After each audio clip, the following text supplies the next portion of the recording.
So we are going to continue working with probability, but today instead of doing the probability of a simple event, which was pretty straightforward yesterday, we are going to move on to the probability of compound events. So what is the probability of a compound event? So let's just go back to what is probability. Again, it has to do with chance. The chances of something happening in terms of like picking a number out of a bag or spinning a coin, flipping a coin, or spinning a spinner, or rolling dice. So we're going to focus on compounding qualities or compound events today. So we're going to get into that vocabulary. So let's just quickly recap. Simple event. It's a specific outcome or a type of outcome. And then we have the compound event. It's an event in which consists of two or more simple events. So two things happening at once. For example, I'm flipping a coin and I'm rolling a dice. And what are the chances of it being a heads on the coin and a 5 on the dice? So we're going to see how we calculate those probabilities. All right, so let's look at a real-world example. So let's say we're going back to that Best Buy iPod giveaway, but this time Maria chooses the iPod at random, and her sister also chooses an iPod at random. What is the probability that they're both going to choose an iPod? That is orange. So think about it for a second. How does that work? And then see if you can write something down on the side of your paper somewhere. So what is the probability of them both getting that orange iPod if there are 4 in the bag? And remember from yesterday we had 20 of them in there. So now that you've had a chance to think about it, this is kind of a little bit of a weird answer because it's not natural to figure out like the one yesterday. So in order to figure it out, it's actually like a 3.2% that they're both going to get an orange. So when two things need to happen at once, the probability goes down.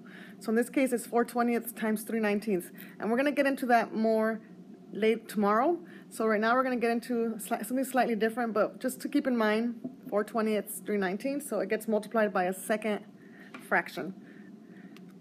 All right, so there are two types of compound inequalities, compound events, I'm sorry. Two types of compound events, whereas simple events are just on their own. So there's independent events, and these are the ones that require two things happening at once, but the outcome of one of them has zero effect on the outcome of the other. For example, me flipping a coin has nothing to do or will not affect me rolling a die. So coin and dice do not affect each other if two things are happening at once. Now, if I'm taking a deck of cards and I'm pulling out a card from the deck, it would be independent if I put the card back in the deck and then take it out again. So me having pulled one before has no effect on me pulling out a second card when I put it back in the deck. So again, examples are rolling dice, flipping the coins, problems with replacement. So going back to that deck where I replace a card back in the deck. Now there's the opposite, which is a dependent event, and this is where one event or the first event does affect the outcome of the second event or further or later events.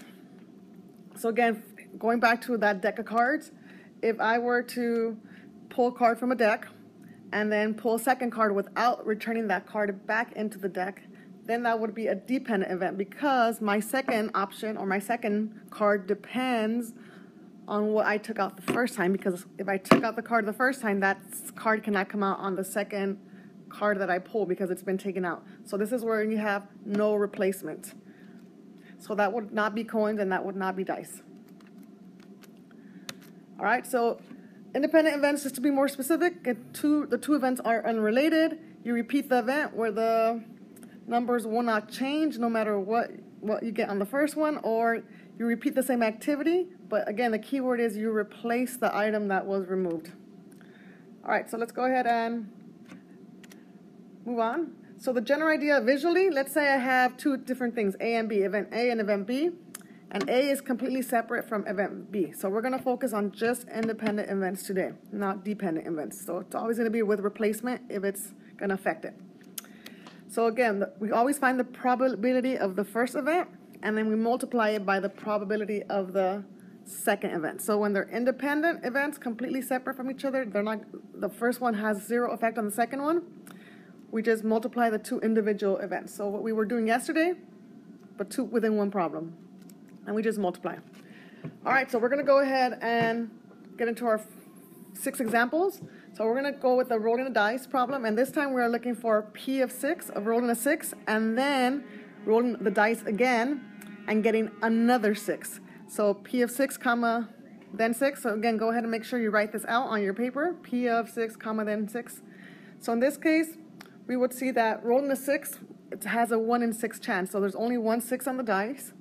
And there's a total of 6 different options. So it's 1 over 6. And then when we repeat the event, it's again 1 over 6.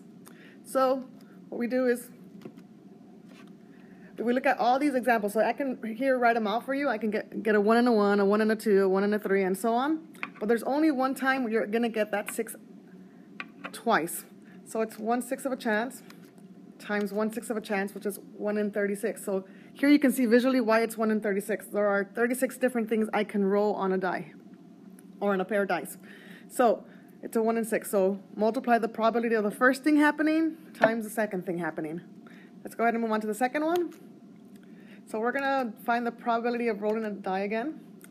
And we want the probability of rolling back-to-back even. So rolling an even, and again, rolling another even. So if we look at a pair of dice, how many even numbers do we have? We have the number 2, the number 4, and the number 6. So there are a total of 3 even numbers, and there are also 3 odd numbers, and 3 out of 6. So in the first roll, the probability of getting the even is 3 out of 6. The probability of getting the even again is again 3 out of 6. So we multiply 3 out of 6 with 3 out of 6. So going back to our picture, you can see the 9 different options that would give you even numbers. So it's going to be 9 over 36, which reduces down to 1/4. Let's look at flipping a coin. So what is the probability of flipping back-to-back heads?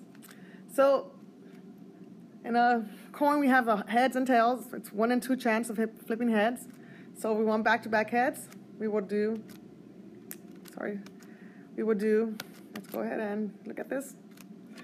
Half times half, which is going to be 1/4. So visually here we see on the first flip we can get heads or tails. On the second flip we can get heads, tails, or heads, tails with a combination of either one. So if we look at the combinations, we see there's only one way to get heads twice. So we can get tails, tails, tails, heads, heads, tails, or heads, heads. And that's just a 1 in 4 chance. So let's go ahead and move on to the next one. We're going to do a deck of cards. Remember, there are 52 cards in a deck. So what's the probability of drawing 2 hearts?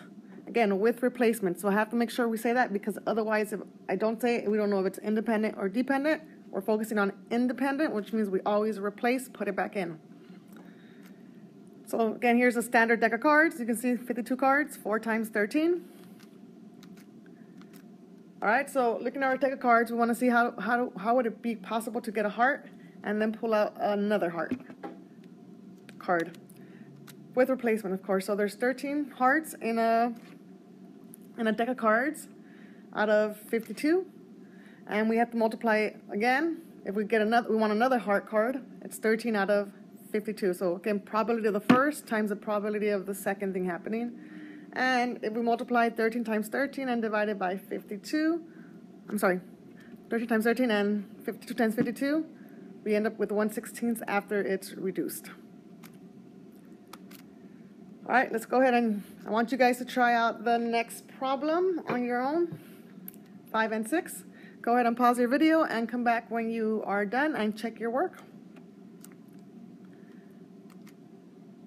All right, now that you've actually tried these out, let's go ahead and check your work. So let's look at the answers. So for the first problem, I'm just drew a picture here. Let's say you have your 4 $1 bills and your 3 $10 bills.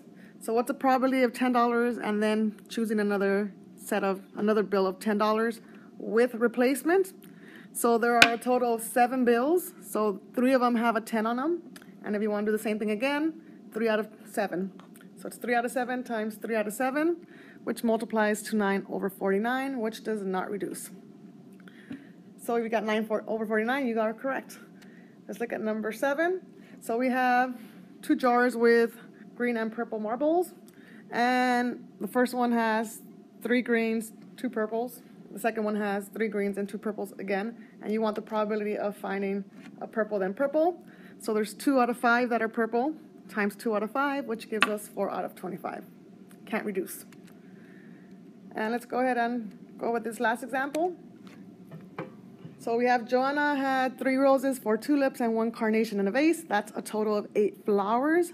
She selects one flower at random, takes a photo with it, puts it back, again, replacement. She then repeats the step. What is the probability that she is going to grab a rose both times? So roses are 4 out of 8, and then times 4 out of 8. I'm sorry, 3 out of 8. Roses, not tulips. Times 3 out of 8, it's 9 out of 46, which cannot be reduced. All right, so go ahead and start your practice. Kind of make sure you're being very careful. I know all of these examples were the same thing happening twice, but some of these will be kind of changing around. There's a lot of practice problems. Try to get through as many as you can before the bell rings. Good luck.